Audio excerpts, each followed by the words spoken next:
Bueno, les decía entonces que en la clase de hoy vamos a ver los tratados internacionales en relación con nuestra Constitución, con la Constitución Nacional, ¿sí? La clase anterior nosotros vimos las características especiales que tienen los tratados internacionales de derechos humanos, ¿sí?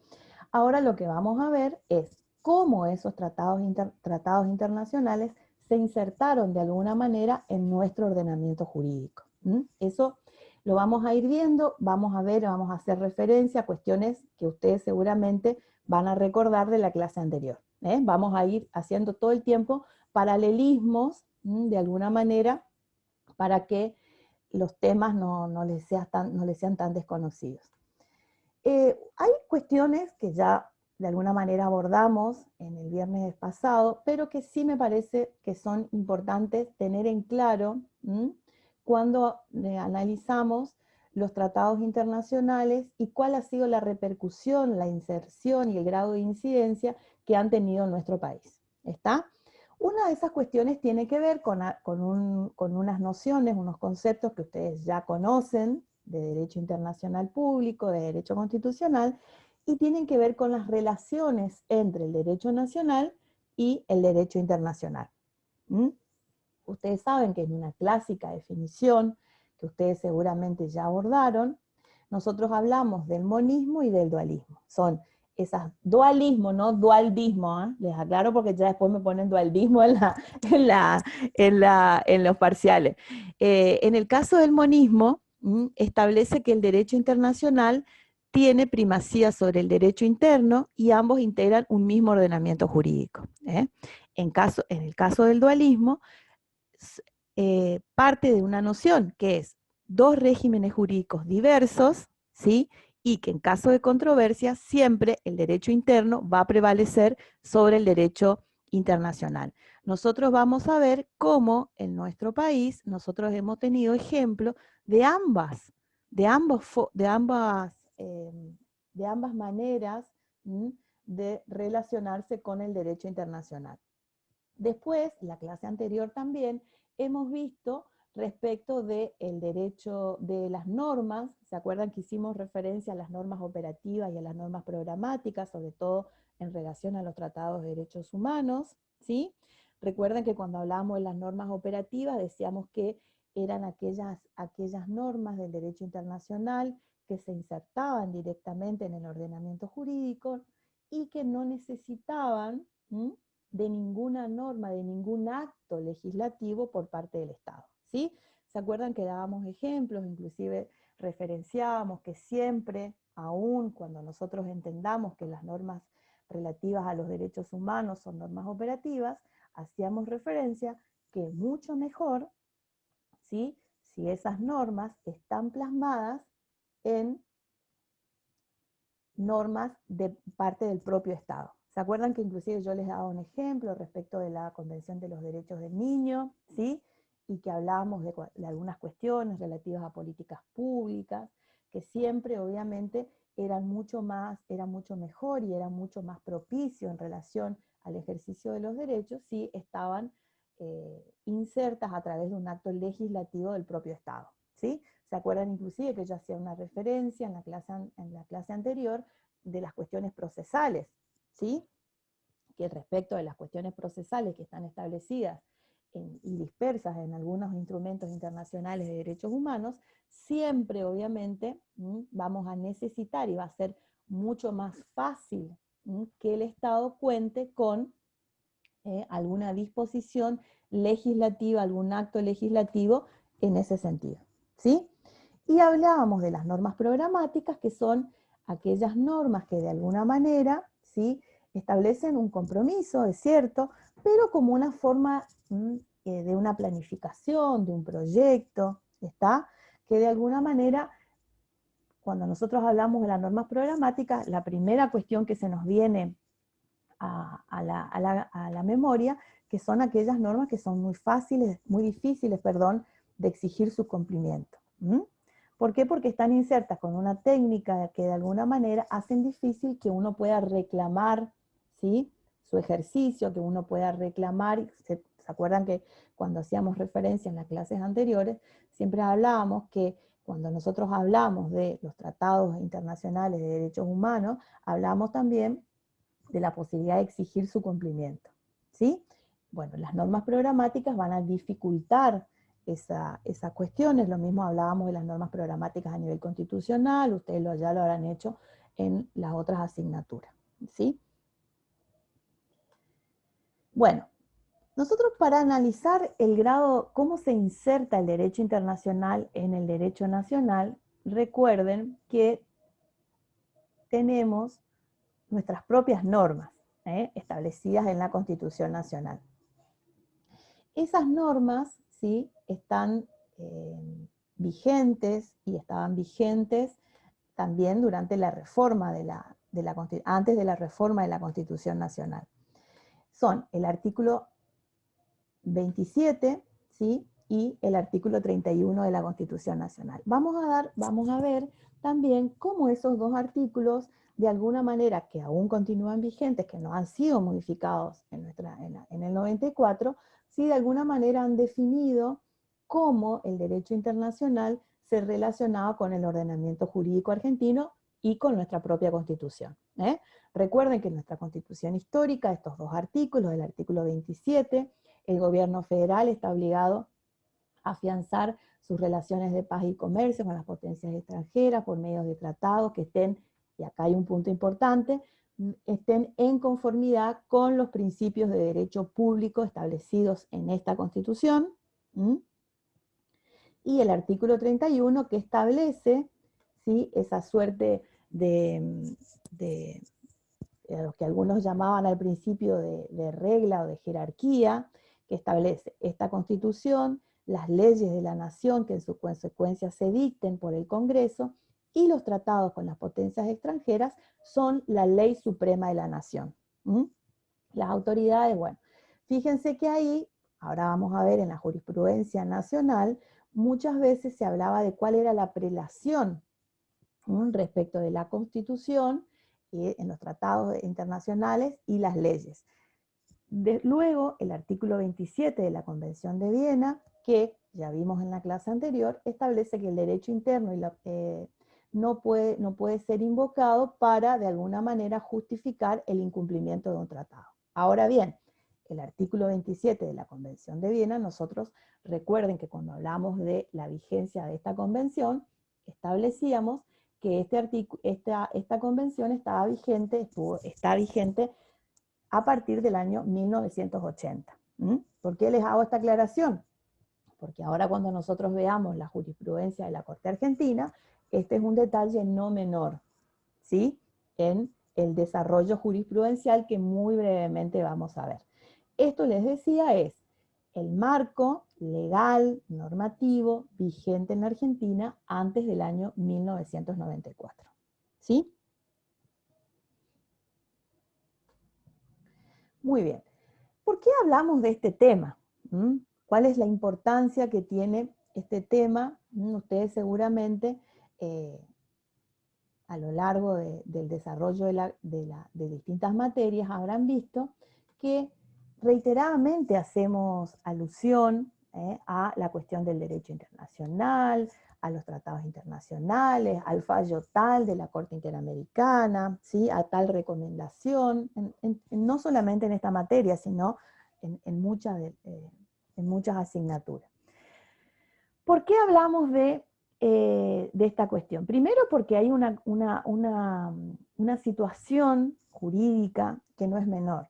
Es preguntarse cómo puede ser que nosotros, que venimos sobre todo de una noción quizás hasta tradicional en la relación del derecho nacional y el derecho internacional, ¿cómo hacemos para que el derecho internacional se aplique en nuestro Estado?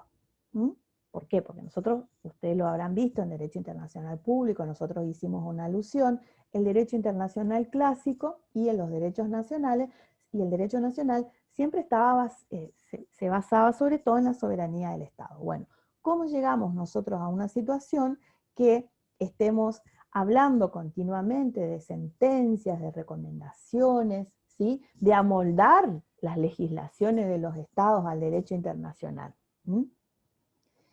Y también, y vamos a ver que esto no es de larga data, digamos, la jurisprudencia en la Argentina, así como en muchas otras cuestiones, ha tenido, por así decirlo, sus vaivenes. ¿Eh? Y también es importante ver, conocer, algo hablábamos en la clase anterior, y seguramente ustedes cuando aborden los tratados internacionales también van a ver la importancia, que en la actualidad, para el ejercicio profesional, ya sea donde ustedes se inserten en la cuestión profesional del ejercicio liberal de la profesión, que trabajen en una asesoría, que trabajen bueno, en el Poder Judicial, van a ver que cada vez más hacemos uso y utilizamos como recurso el derecho internacional. Es decir, ya nos sirve para mejorar la argumentación, ¿sí?, en torno a la exigencia de un derecho o una libertad. Y eso es un aspecto importante porque eso es bastante reciente. Inclusive, aún después de la reforma constitucional del 94, eso en los años que siguieron inmediatamente posteriores, esto no era lo habitual. ¿Se acuerdan que yo les contaba, por ejemplo, en relación al acceso a la justicia, que eso que aparecía como el derecho consagrado en los instrumentos internacionales de derechos humanos, la primer parte de nuestro ejercicio profesional fue más utilizado muchas veces como una chicana? ¿Se acuerdan que yo les contaba en los escritos y una crítica hacia el Poder Judicial que como un derecho en sí? Bueno, eso vamos a ver que pasó en muchos otros ámbitos.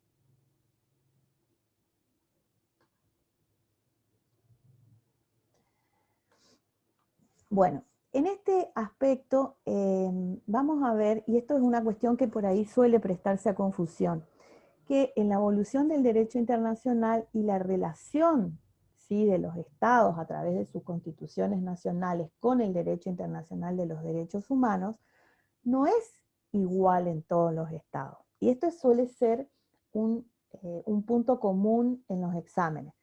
Lo primero que dicen cuando uno les pregunta acerca de los tratados de derechos humanos, dicen los tratados de derechos humanos tienen jerarquía constitucional. Bueno, esa conclusión tiene varios errores. Uno de esos errores es creer que en todos los países, ¿sí?, los tratados internacionales de derechos humanos tienen jerarquía constitucional. Y esto es un punto interesante, ¿por qué? Porque a partir de la universalización, esta de la que nosotros hablábamos en clases anteriores, tenemos que tener en cuenta que la forma en que el derecho internacional de los derechos humanos se inserta en cada estado, a través muchas veces de reformas constitucionales, de todo procesos de reformas constitucionales, a través de procesos legislativos, es privativo de cada estado. Y eso es una cuestión importante para evitar las confusiones, ¿sí? En esta relación que hay, cada estado va a decidir, ¿sí?, el grado de inserción, más allá de las cuestiones que tienen que ver con el ius cogens, que nosotros ya abordamos, pero en cuanto a la jerarquía, podríamos decir así entre comillas, de los tratados internacionales respecto a cada estado, cada país es el que decide en ejercicio de su soberanía cómo se inserta el derecho internacional. Entonces, un punto muy común es pensar que todos los países han elegido el modelo argentino. Bueno, solemos creer que todos nos siguen a nosotros, que todos nos miran y que todos nos copian. Bueno, no es así, otra vez. Cada país, ahora nosotros después vamos a hacer referencia a cuál fue el camino que la Argentina eligió para otorgar, para relacionarse, mejor dicho, con el derecho internacional de los derechos humanos a través de la consagración de tratados internacionales. Pero cada estado ha elegido, en muchos casos, modelos distintos. Fíjense, por ejemplo, aquí ustedes tienen algunos ejemplos de las relaciones del derecho internacional con las constituciones nacionales. Fíjense, por ejemplo, en el modelo de la Constitución peruana, la Constitución española, los instrumentos internacionales de derechos humanos son pautas interpretativas de los derechos, pero que están consagrados en las constituciones nacionales. Es decir, Vamos a interpretar, y ahora nosotros en la clase que viene vamos a ver las pautas de interpretación de los tratados internacionales de derechos humanos, pero de los derechos que están consagrados a nivel constitucional. ¿Sí? En el caso de las constituciones de Portugal, bueno, ahí ustedes tienen los ejemplos, Chile, Paraguay, ¿sí? Los instrumentos internacionales van a aparecer como una fuente colateral de derechos. ¿Está? Es decir, sumamos los derechos y las libertades que existen a nivel constitucional y de alguna manera le adicionamos, ¿sí?, los derechos consagrados en los tratados internacionales de derechos humanos. En el caso, por ejemplo, de la Constitución de Guatemala, los instrumentos internacionales de derechos humanos con jerarquía supralegal, pero con jerarquía infraconstitucional. Es decir, por encima de la ley, pero por debajo de la Constitución Nacional. ¿Está? En el caso, bueno, de Venezuela, de Ecuador, de Bolivia, los instrumentos internacionales con jerarquía constitucional limitada. ¿Qué quiere decir esto? Subordinada a la regla del principio pro persona. Es decir, vamos a poder verificar en el caso de los instrumentos internacionales siempre que en el caso concreto el principio pro persona como ejercicio de pauta hermenéutica me indique que en ese caso concreto los tratados internacionales confieren mayores derechos o mayores garantías. ¿Está? ¿Me siguen hasta acá? O en el caso argentino y en el caso de Brasil, en el que se entiende que los instrumentos internacionales, algunos instrumentos de derechos humanos, tienen jerarquía constitucional. ¿Está? Fíjense ustedes cómo, bueno, me está viniendo a la memoria que tenemos una compañera de México que ahora después, si quiere, nos cuenta cómo se relaciona el Estado mexicano con los instrumentos internacionales de derechos humanos a partir de la reforma del año 2011 y sobre todo el cimbronazo por ahí que tuvieron con el caso Radilla Pacheco, pero ahora lo vamos viendo, así que por ahí si estás, lo charlamos. Bueno, fíjense, en este ejemplo uno puede ver cómo cada estado, cada país, en ejercicio de su soberanía, ha elegido su forma de relación con el derecho internacional de los derechos humanos. No todos los países han elegido el modelo argentino, ¿está? De darle jerarquía constitucional, es decir, de otorgar jerarquía constitucional a algunos instrumentos internacionales de derechos humanos. Bueno, en relación a esto, yo ya lo dije, lo planteé en la clase anterior, pero me parece importante recordar este principio. El derecho internacional es subsidiario. ¿Se acuerdan que yo les hacía esa aclaración? Pero es subsidiario no en relación con el ejercicio de los derechos y de las libertades, ¿no? Quiere decir que nosotros debamos primero recurrir a la fuente nacional y después a la internacional. No.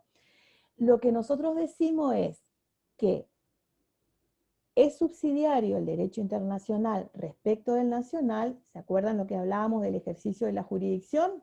¿Se acuerdan? Solo que tiene que ver con la parte procesal. ¿Por qué? Porque para poder iniciar un reclamo ante un organismo o un tribunal internacional, la exigencia en todos los casos pasa por ¿qué punto? Por el agotamiento de los recursos internos del Estado. Y ese es un aspecto fundamental que no debemos olvidar, ¿sí? La subsidiariedad entonces tiene que ver con ese aspecto. Seguramente cuando ustedes, cuando abordemos ahora en las próximas clases el sistema regional de protección de los derechos humanos, vamos a volver sobre este punto. Pero siempre recuerden que esto no tiene que ver, porque suele ser muy, y ahora lo vamos a ver en uno de los casos que vamos a charlar, suele ser por ahí muy criticado por ahí, por personas que no hacen derecho, vamos a ser así simpáticas, suele ser muy, muy criticado esto de decir, pero bueno, y si yo tengo que agotar las vías que están en el país, entonces el sistema de protección no sirve para nada. Entonces, ¿por qué? Porque muchas veces se suele pensar, y a ustedes les habrá pasado que en algún programa televisivo por ahí, o sea, gente muchas veces dice, bueno, yo voy a hacer la denuncia ante la Corte Interamericana. Seguramente habrán escuchado hasta cosas que bueno, no voy a parar, voy a apelar a la Corte Interamericana. Seguramente habrán escuchado ese tipo de comentarios. Pero siempre es importante recordar que el ejercicio de la jurisdicción es del Estado. Ese es un punto que uno nunca debe olvidarse. En todas sus etapas, con todas sus demoras, con todas sus dilaciones que lamentablemente pasan en nuestros países. ¿Está? Eso no quita que siempre el ejercicio jurisdiccional sea del Estado. Por lo que, a partir de ese punto, nosotros entendemos este principio de subsidiariedad. ¿Estamos hasta acá? Bueno, vamos a ver qué pasó en esta relación de los tratados internacionales con la jurisprudencia argentina. Nosotros vamos a ver que en realidad esto no es solamente en la Argentina. En la Argentina, como tenemos todos nuestros vaivenes históricos, por ahí hasta, bueno, parece como más ay, esperen que acá alguien me está escribiendo. Oh. Yo voy a necesitar una, como hacen, vieron que tienen los secretarios de la secretaria y los secretarios de aula Zoom. Bueno, les decía que gran parte de los vaivenes propios de nuestro sistema han hecho que también la jurisprudencia en la Argentina en relación al derecho internacional haya sido bastante reciente. Generalmente el derecho internacional fue mirado con mucha desconfianza. ¿Está? Es decir, ¿cómo nosotros vamos a hacer que el derecho internacional venga a insertarse de alguna manera en nuestro derecho?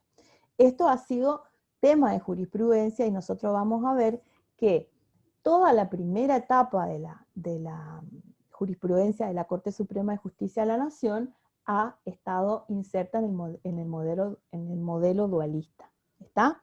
En el que nosotros decíamos que son dos sistemas diferentes y que en caso de conflicto siempre prevalece el derecho nacional. Ahora vamos a ver en estos ejemplos cómo esto se ha dado de alguna manera a través de la sentencia. Ustedes recordarán, esto es de derecho constitucional, pero como por ahí somos de memoria frágil, todo, no está de malo recordar cuál ha sido de alguna manera la relación del derecho internacional con nuestro ordenamiento jurídico. Esto no significa que nuestra Constitución haya desconocido el derecho internacional, no. Obviamente nuestra Constitución histórica tenía lo que se llamaba el derecho de gente, que ustedes seguramente ya estudiaron en constitucional. Claro, obviamente cuando nosotros estamos hablando de la formación de nuestra Constitución, era impensado que el derecho internacional iba a tener el desarrollo que tiene en la actualidad. Aún así, nosotros tenemos en estas etapas constitucionales a través de los distintos fallos, lo que vamos a ver es cómo se privilegió el derecho nacional por sobre el derecho internacional, pero abiertamente y sin ningún tipo de miramientos, por así decirlo. Bueno, en el caso Chantrain Alonso en el año 1947, que muchas veces ustedes lo habrán visto en el derecho constitucional, ¿sí? Establece que ninguna norma internacional podía oponerse a la prohibición constitucional que pesaba sobre el poder ejecutivo de mantener detenido a un extranjero sometido a juicio y de expulsarlo sin oírlo. El tribunal fundó su acerto en que el artículo 31, ese que mirábamos recién, aseguraba la supremacía de esta sobre todas las normas del derecho positivo. Merquímica, que es quizás el antecedente que ustedes más conocen, que es un caso muy estudiado, se sostuvo que los poderes de guerra del presidente son forzosamente anteriores y, llegado al caso, aún superiores a la propia Constitución. Este fallo, sí, sin lugar a dudas, muy, muy peligroso, que no solamente advierte y hace referencia sobre la primacía de, en este caso, una decisión unilateral de la presidencia, no solamente sobre un tratado, sino también sobre la propia Constitución. En el caso Martín, contra Administración General de Puertos, este es un caso que nosotros, por lo menos cuando yo estudiaba, se veía mucho, tenía que ver con la jurisprudencia en la cual, y la Corte va a mantener mucho tiempo, respecto de que los tratados internacionales y las leyes nacionales tenían la misma jerarquía. Ustedes imagínense que en este marco fue posible que Argentina, luego de suscribir un tratado internacional, ¿sí? Por ejemplo, en este caso un tratado sobre comercio, luego por un acto nacional a través de una ley, se posibilitara el incumplimiento del compromiso internacional asumido en el ejercicio de la soberanía. No sé si me entienden, es decir, se establece un tratado internacional, se llega a un acuerdo recíproco, ¿se acuerdan que veíamos en la clase anterior de cuáles son las características de este tipo de tratado? Y luego, a través de un acto unilateral del Estado, se posibilita que ese compromiso sea desobedecido. Esto, obviamente, va a traer consecuencias, ¿no es cierto? ¿Se acuerdan que cuando nosotros veíamos los tratados internacionales tradicionales, veíamos que la particularidad que tenía en torno a la reciprocidad y a las cláusulas de rescisión que estos tratados tenían? Bueno, en la jurisprudencia argentina, en virtud de la interpretación las sucesivas interpretaciones que termina haciendo la Corte, se llega a la conclusión de que los tratados internacionales y las leyes de nuestro país tenían la misma jerarquía. Este es un punto interesante para recordar. En toda esta jurisprudencia nunca estuvo en juego, salvo en ese antecedente de 1948, pero que un triste antecedente, nunca estuvo en juego la discusión en torno a la jerarquía de los tratados internacionales respecto a la Constitución. Ese suele ser también un error común. La discusión ahí, en toda la primera etapa constitucional, antes de la reforma, tiene que ver con la jerarquía entre los tratados y las leyes. ¿Sí? La jerarquía constitucional siempre estuvo asegurada. ¿Está? La primacía de la Constitución Nacional siempre estuvo asegurada. Lo que se discutía era la relación entre las leyes y los tratados internacionales. ¿Por qué? Porque vamos a llegar a nuestras etapas constitucionales en las cuales, si nosotros, por ejemplo, partimos de la jurisprudencia de Martín y compañía contra Administración General de Puertos, obviamente, ¿qué pasaba? Las reglas que rigen en materia legislativa indican, por ejemplo, una de las reglas que ustedes conocen es que ley posterior deroga ley anterior, con lo cual, obviamente, llegamos al supuesto de que un acto unilateral del Estado, plasmado a través de una ley, pudiera derogar un tratado. Esa es, en este punto, la situación que de alguna manera se vivía en nuestro país en materia jurisprudencial. ¿Está? Bueno, ahí tienen otros fallos también, se va ratificando de alguna manera lo expuesto en Martín y compañía contra Administración de Puertos.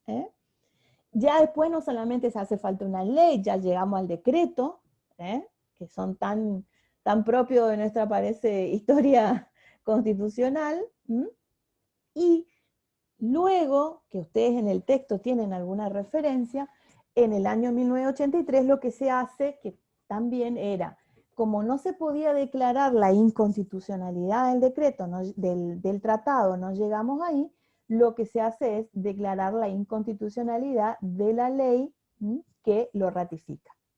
¿Está?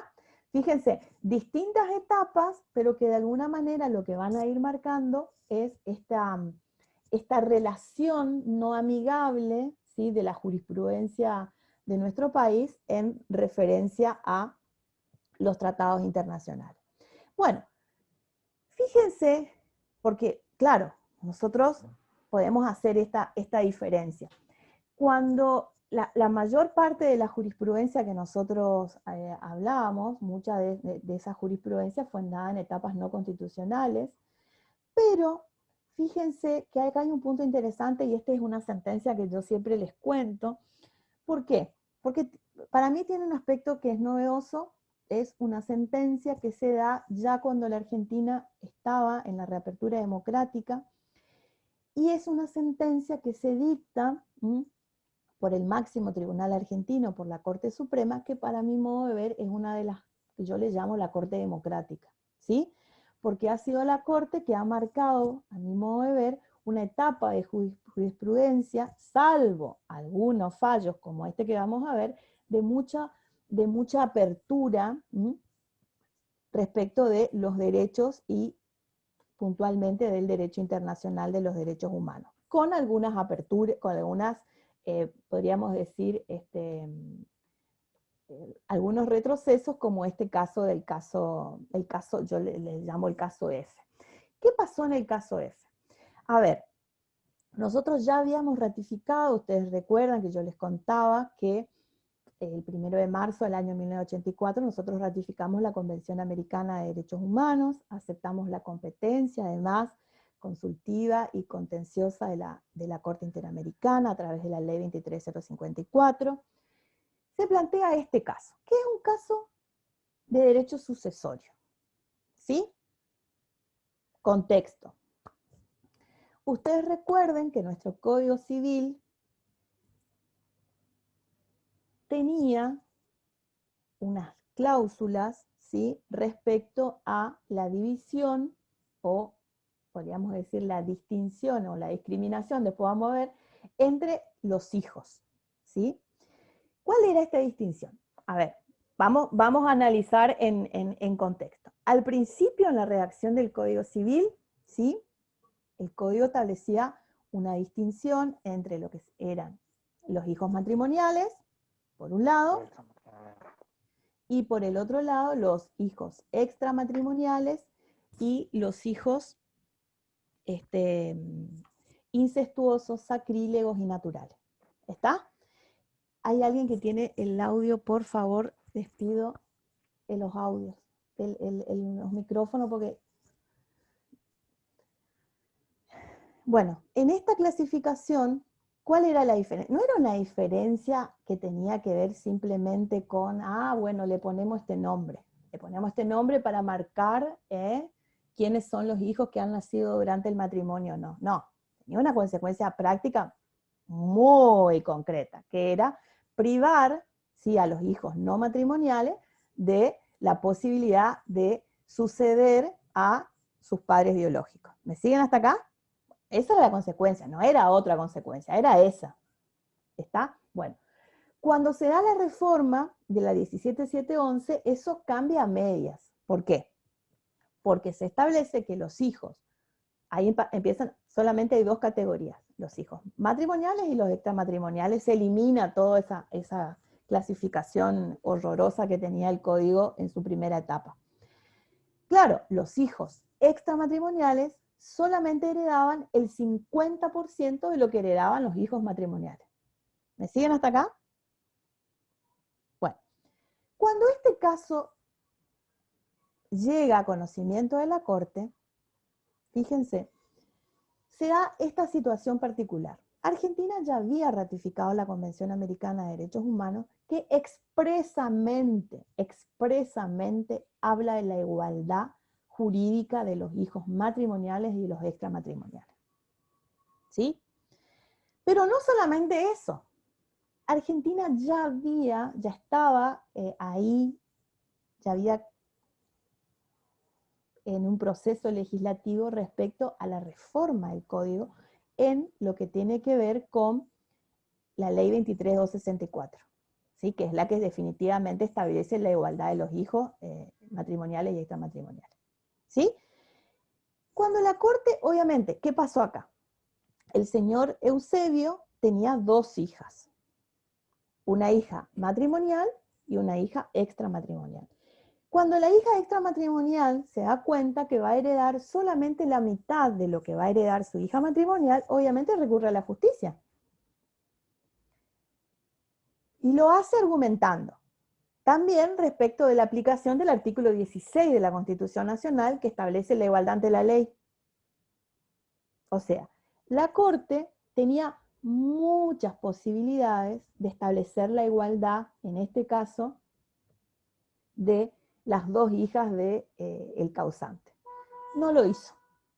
O sea, podría haber, si no quería hacer referencia al artículo, a la Convención Americana, podía hacer referencia al artículo 16, no hizo ninguna de esas cosas porque basándose en lo que es la aplicación del artículo, de lo que era el artículo 3 del Código Civil, el artículo 3, ustedes recordarán, del Código Civil establecía que la ley vigente al momento para dirimir las cuestiones en un proceso sucesorio son, ¿cuál es la ley vigente? La que rige al momento de la fecha del fallecimiento del causante. ¿Me siguen hasta acá o no? Estos ya se van a acordar de cuestiones que son de derecho sucesorio. Entonces la Corte, inclusive teniendo la posibilidad de recurrir a toda esta gama de cuestiones, no lo hace. Y resuelve que como al momento del fallecimiento del causante era antes de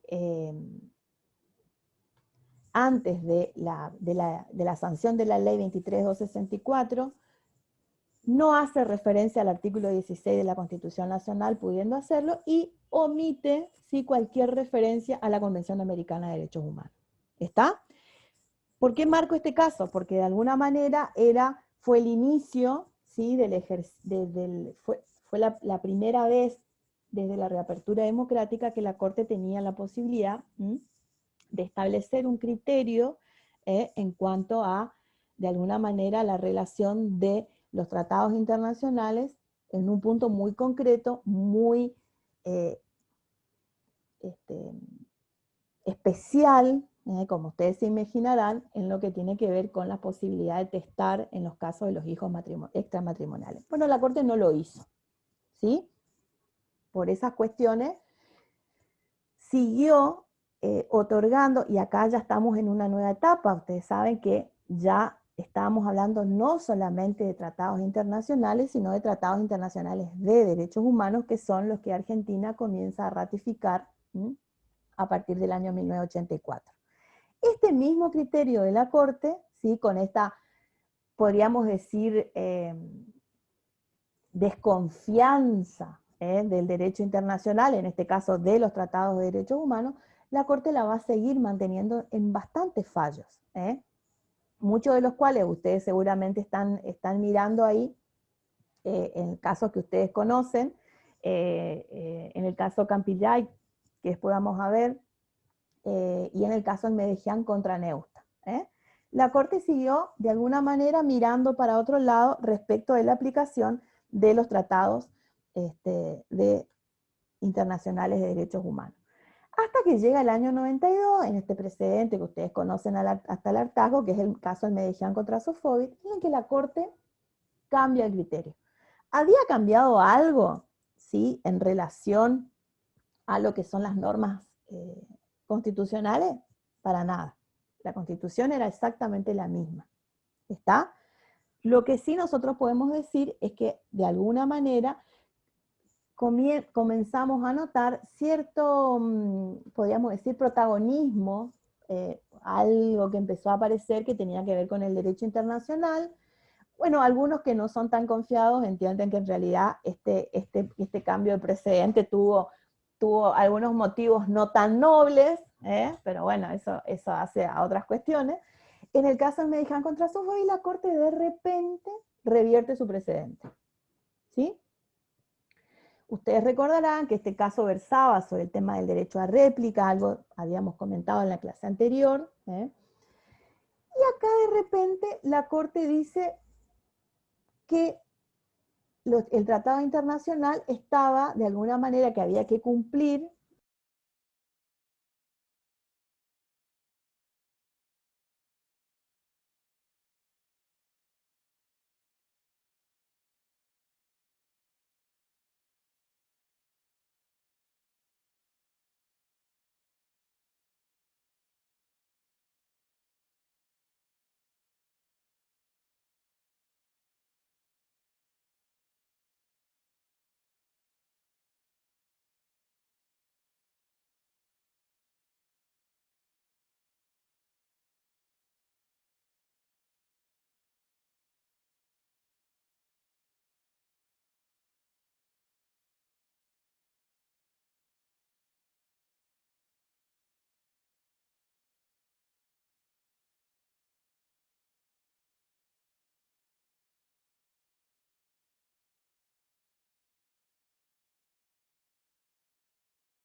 Profe, tiene apagado el micrófono.